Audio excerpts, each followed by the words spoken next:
Everyone, Devon Coombs, CPA, MBA, ex-Google, and Deloitte here, and I'm going to go through 20 financial valuation problems that could prep you for a corporate finance or CFA exam. So let's go straight into it. We're going to start with bonds first. So the first question is, a bond has a face value of $1,000, a coupon rate of 6% paid annually, and a maturity of 10 years. The market interest rate yield of maturity is 5%. What is the price of the bond? I'm going to be doing everything in Google Sheets.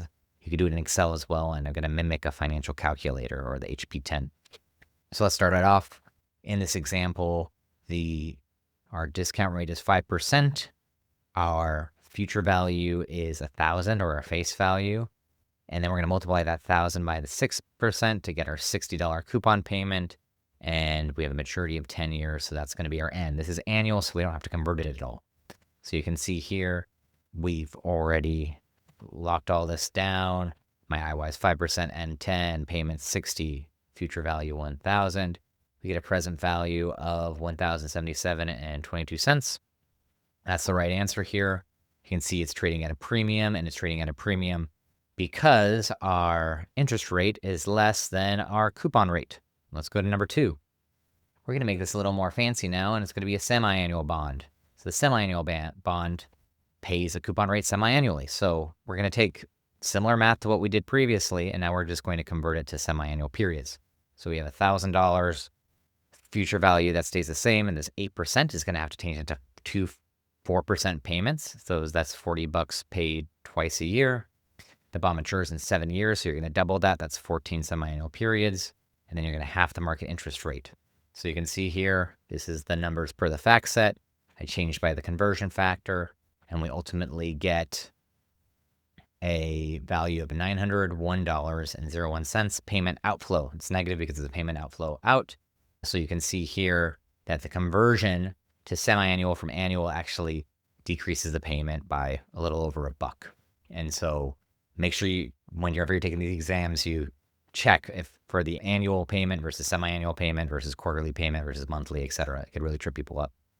Problem 3, this is going to be a balloon bond. So a zero coupon bond has a face value of 1,000 and matures in 15 years.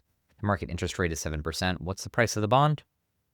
What we're going to do here is, you should notice the price is going to be a lot less because we have a lot of what's called imputed interest. So a lot of the bond coupon payments that would have happened on a traditional bond aren't happening. They're being built into the price. And so our present value is very low. So we're going to do the present value formula of the market interest rate of 7%. We have the 15-year N and the $1,000 future value or face value. You don't have a payment, and that results in quite a low initial outflow for the present value. That's $362.45. And the difference is actually your imputed interest. So it's the interest of the bond growing when you actually get the payout at the end. So it's a trick that a lot of people don't know about, that like the buy now, pay later. It's actually, there's always interest in any financing arrangement, even if they say there's not an interest payment, it's just imputed interest. So let's keep going. Bond trading at a premium.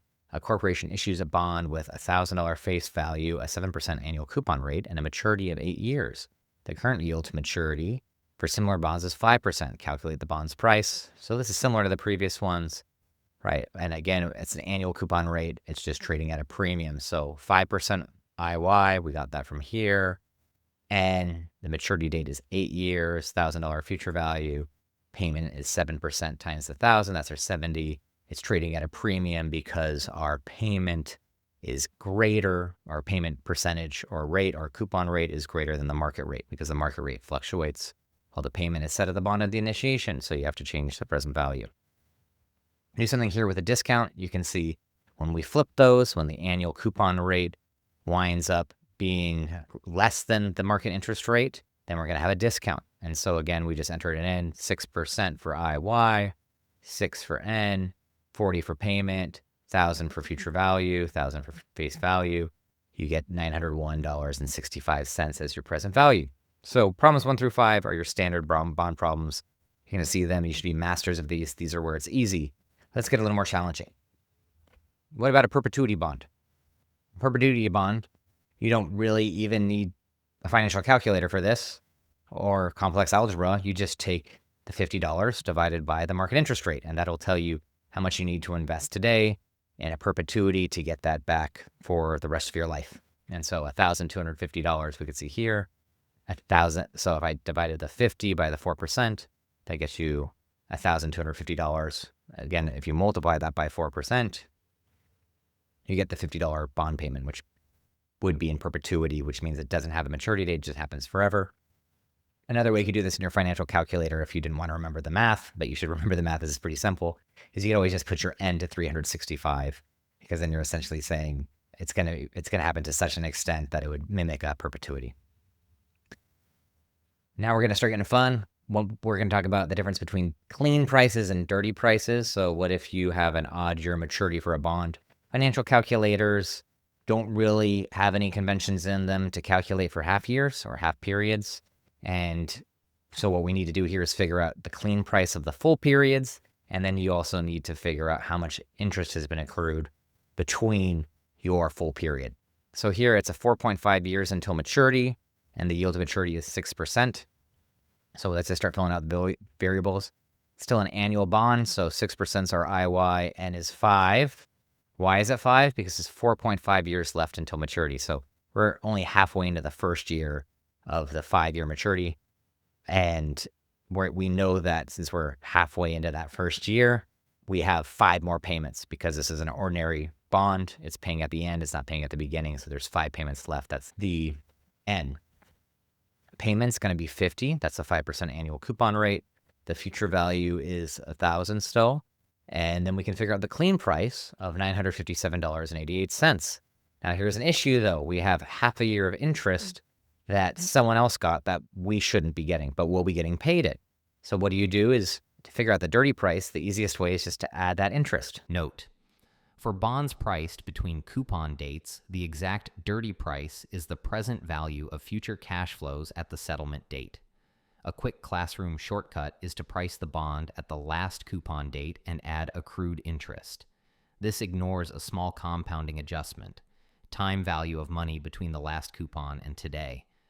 The difference is usually only a few dollars per $1,000 face value, so for most exam problems or basic calculators, the shortcut is acceptable. But in practice, dealers and prices are determined using the full formula. We'll use the accrued shortcut for our exam due to our calculator's limitations.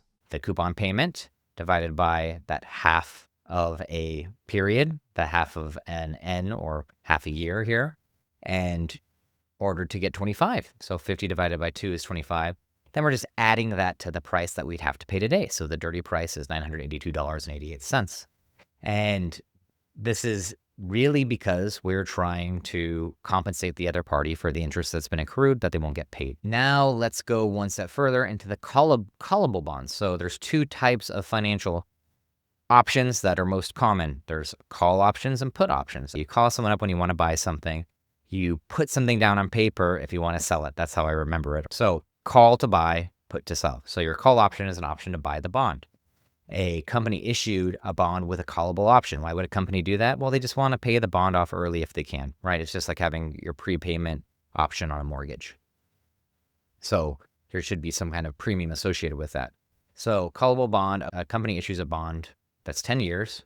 So that's easy. N equals 10 for the regular bond with $1,000 face value and 8% semi-annual coupon rate. So that's 4% per period.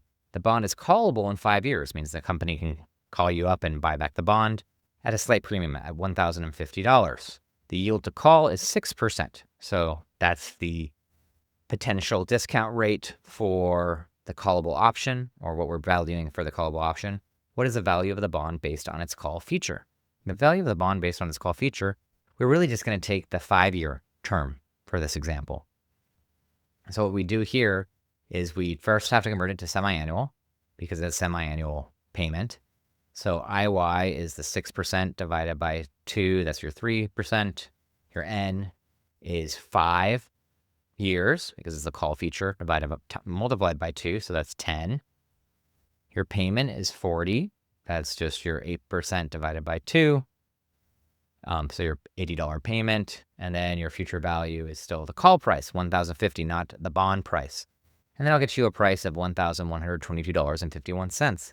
If I had asked you for the actual bond without the call feature, you would get this math below it. Be careful here. If you have a call feature, make sure you're valuing the call feature, not the actual bond, and don't get confused. Next one, valuing a bond between coupon dates, this is again just the clean and dirty price math again. It's just phrased in a different way. So a bond with a face value of 1,000 and a 7% semi-annual coupon just made a payment yesterday. It has 5 years left to maturity. The market interest rate is 6%. What is the price of the bond today? And assume 90 days have passed. So this is exactly like the other clean and dirty bond math problem that we did earlier. It's just semi-annual periods and semi-annual coupon payments rather than annual coupon payments. So it has 5 years left to maturity, semi-annual, so that's where we get this 10. The IY, 6% divided by 2, that's 3%. Your payment is $35. That's your 7% multiplied by your 1,000 times, or divided by 2, you get your 35. Your face value is $1,000. Your clean price is just the present value of all that. Your $1,042.65. And your accrued interest is just going to be half of your $35 payment, right? It's 90 days have passed in a semi-annual period where we're taking a 360-day convention, which we notice here. There are 180 days in the coupon period, so we're going to assume a 360-day convention. That's just half of a semi-annual period. Semi-annual periods pay a coupon of 35. We owe $17.50 to whoever accrued that interest initially, and so we'd pay a dirty price of $1,060.15. Next one. Bond with variable interest rate. This is where we get fun. And this is more realistic. A bond with a face value of $1,000 matures in 2 years. We're going to assume it's like an ARM, an adjustable rate mortgage. It pays a coupon semi-annually, but the rate changes. The coupon rate's 4% for the first year, 6% for the second year, and the discount rate is 5%. Well, the first thing we should notice is the average discount rate is 5%, so the price should be close to par. But forget about that. Let's just do the valuation. You're no longer going to use your financial calculator for this in the traditional sense of using the IY payment functions, because we don't have a traditional annuity. We have uneven cash flow streams. So we'd have to use the net present value function or the cash flow function on your calculators. In a Google Sheets, you use net present value. So you go equal net present value D2, that's my rate, or my 5% discount rate, divided by 2, because it's semi-annual periods, is going to be 0.025 or 2.5%. And then I need to enter in my cash flows. Remember, cash flow 0 is 0. That's the net present value we're solving for. Cash flow 1 is 20. That's the 4% divided by 2 multiplied by the 1,000. You get another one for cash flow 2. That's the second part of the semi-annual payment. Cash flow 3, that's now at the 6%. Cash flow 4 also has a face value in it, and you get $999.54, which aligns with what we expect, right? We expected this to get close to par value, or $1,000. So now we're going to do a bond valuation with a deconstructed interest rate. Remember, when we give you interest rates or discount rates, especially for bond valuations, they are composed of multiple factors. You have the real risk-free rate, that's normally set by the Fed, an inflation premium for the pre-inflation that'll occur over the bond duration, the maturity risk premium, the liquidity premium, and the default risk premium, or the risk associated with a bond or having a corporate bond that has a higher default rate than a government bond. And so you're going to add all these up. You essentially just add up all of these different components of the interest rate to get to 6%. And then you're going to plug that into your financial calculator as your interest rate, your IY. And then the rest is the same. Payment equals 50, future value equals 1,000, present value equals 926. Let's go to the next one. Real estate valuation from rental cash flows. You're buying a rental property and you're trying to figure out what the right investment is for it. And so it's expected to generate $2,000 a month in rent. You have property taxes, insurance that are annual, maintenance costs, and you plan to sell the property in 3 years, and you're going to compare it against the asking price of $300,000. You're going to sell it, and you think it's going to sell for $350,000 in 3 years. Again, this is a net present value calculation. First, we need to figure out what is our annual cash flow. We're going to take our monthly rent, reduce the property taxes, the insurance, and the maintenance to get to a net rent of $1,425, and then multiply that by 12 to get to our annual rate of $17,100. We then are going to assume the cash flows based on the equation. Cash flow 0 is 0. Cash flow 1 is, should be 18. Cash flow 1 is 17,100. We have a 2% inflation rate, so we have to grow the 17,100 by 2% to get to 17,442. And then cash flow 3, we have to make sure we grow this again by the 17,442 by the 2% inflation rate, and then add in the 350,000 sales price, $350,000 sales price. And then we're going to take IY of 8% for our net present value. And we're going to see that the net present value is $322,751.26. And it's a deal to buy it. It's greater than 300K. So we're saying the net present value of it is better than the market price or the asking price. So we should buy it because it'll be valuable in the long run. So the answer would be yes, buy this in this problem. A company is buying a new printer. On the market's $150,000. An internal analyst says it can generate $175,000 in net present value. And then the cost to build something identical would be $190,000. Should we buy it? Well, right off the bat, yeah, we should buy it. The market value is $150,000, and based on the intrinsic value of $175,000, we're getting a $25,000 gain, right? Like the printer is going to generate more money than it costs us. At the end of the day, if it's going to make you more money than it's going to cost you to buy today, you'd buy the thing. An analyst has performed a detailed discounted cash flow analysis for company XYZ and determined the intrinsic value is $65 and the stock's trading for $72. What does this imply? Well, is the stock undervalued or overvalued? Well, we're saying it's worth $65. The market's saying it's $72. So the market's overvalued right now. And we shouldn't buy it based on this analysis. We're going to assume that the price will go down to match this based on our analysis. So either our analysis is wrong or the market is wrong, but for this equation, B is going to be the right answer. You don't want to pay more than something's worth. Consider a 10-year risk-free zero coupon bond with a face value of $1,000. The market interest rate is 5%. What will happen if the bond's price over the next year if the market interest rates do not change? As time passes, the bond gets closer to maturity and the price will increase, assuming interest rates remain constant. So when you have a zero coupon bond, that interest is being imputed and the price of the bond is increasing over time. So the answer here will be C, the price of the bond will increase. As time goes on, if everything else remains stable and the market remains stable and the interest rates remain stable, the bond's going to increase over time because the imputed interest adds to the bond's value. It's not being paid out in annual or semi-annual payments. Now let's go into stock pricing real quick. The Gordon growth model. The dividend is expected to grow at a constant rate of 4% per year indefinitely. That's the only time we can do the Gordon growth model is when we have a public company that has an expected regular growth rate to their dividends. If the required rate of return on the stock is 9%, what's the intrinsic value of the stock? What we do is we take the first dividend, we also take the required rate of return and the growth rate, and we get the net rate. We subtract the required rate of return from the growth rate, and then we ultimately divide the dividend into that 5%. It's important to note that we are using D1 for our calculation, which is given, not D0. If it was D0, it would need to be multiplied by the growth rate to calculate D1 before using it as the variable for this problem. And so for here, that would be a $50 stock price. So simple enough. And we can only do this for public companies that have standard, predictable dividends with predictable growth rates. So let's value a practical private business using an EBITDA multiple.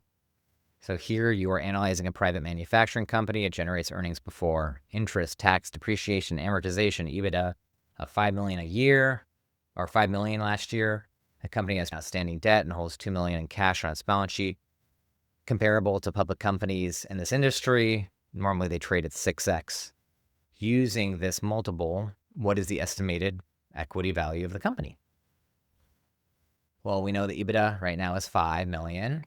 The multiple is 6, so you just multiply those two. You take out the debt they have, which is $10 million. You add the cash, their assets, $2 million, and you get a net value in $22 million. So this is the way that you do it. You just essentially add all the assets, subtract all the debt, liabilities, and then take the EBITDA multiple and do the basic math, and you'll get the net price. The two-stage dividend discount model. There's a high-growth tech company that just paid an annual dividend of $1 per share. You expect this dividend to grow at a rate of 20% per year for the next 3 years. After that, you project the growth rate will slow to the 5% constant rate forever, at which point we could change to the Gordon model. The company's required rate of return is 12%. What's the value of the stock today? First, we got to grow the stock. So we do 1. Then we multiply it by the 20% growth rate, the 20% growth rate. We're going to do that all the way until dividend 4. You're going to ask why, but that's because we need dividend 1 from the point of perspective of dividend 3 for the Gordon growth model. Then we're going to figure out our rate of return. 12%. We have it here.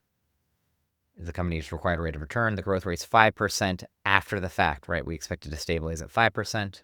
The net rate is 7%. So what we do is we take that 7%, we divide the dividend for the $1.81 into the 7% net rate to get $25.92. That is how we get pricing via the Gordon model. Price at year 4. To figure out the net present value of this, we are going to essentially take that price at year 4 and we're going to add it into our cash flow at year 3, because essentially this is the value of the stock at year 3 based on our year 4 estimate. So this is the tricky aspect. So we know our cash flow 1 is 1.2, our cash flow 2 is 1.44, and then our cash flow 3 going to be that dividend plus the estimated price based on the Gordon growth model at the cash flow 3 period. So then we net present value that against the discount rate, the 12%, to get our net present value of $21.90. Let's do an asset-based valuation. So when a company is liquidating another company because they're failing or they just aren't surviving anymore, the company's balance sheet is essentially how you're going to value the company. You're not going to use a multiple because you don't expect any growth. The company's balance sheet shows the total assets with a $10 million book value and liabilities of $6 million. However, the market value of the assets is $15 million. The liabilities are correctly stated at $6 million. Well, the important aspect here is you're going to be selling all these assets, so you're just going to go with market value. So you take the market value less the liabilities to get the next net value. And that's kind of your last one. Wow, we did 20 in about 20 minutes. Okay, CAPM, risk, and valuation. Using a capital asset pricing model, CAPM, analysts determined that the required rate of return for stock A is 10%. Stock A has a beta of 1.2. A different stock B, operates in the same industry and has a beta of 0.8. Assuming all other factors are equal, like dividend and growth rates, how would the intrinsic value of B compare to stock A when calculating using the Gordon growth model? So this one's pretty cool. Assume because beta is a measure of systematic risk, a lower beta, like stock B's 0.8, implies lower risk, which leads to a lower required rate of return, according to CAPM. And so we know that the Gordon growth model, the required rate of return, R, is the denominator, and the smaller the denominator is, results in a higher stock price. So the less risky a stock is, the higher intrinsic value exists. So all things equal, you'd assume the value of stock B, the less risky stock, would be higher than the value of the higher risk stock. And that makes sense, right? We're essentially saying all things equal, growth rate, valuation, dividends are all equal. So all potential for these companies is completely equal. The only difference is risk. Well, yeah, you'd pay more for a less risky company, a company that's in better standing. So the math is proved here, which is pretty cool. And so I give more detailed explanations within the Google Sheets. I hope this was helpful. I just yammered on for 25 minutes about financial valuation theory, but this is to help you prepare for your exams. If you have any questions, put them in the comments, write me, put them in this Google Sheet, and I'll do more videos like this if it was helpful. Bye-bye.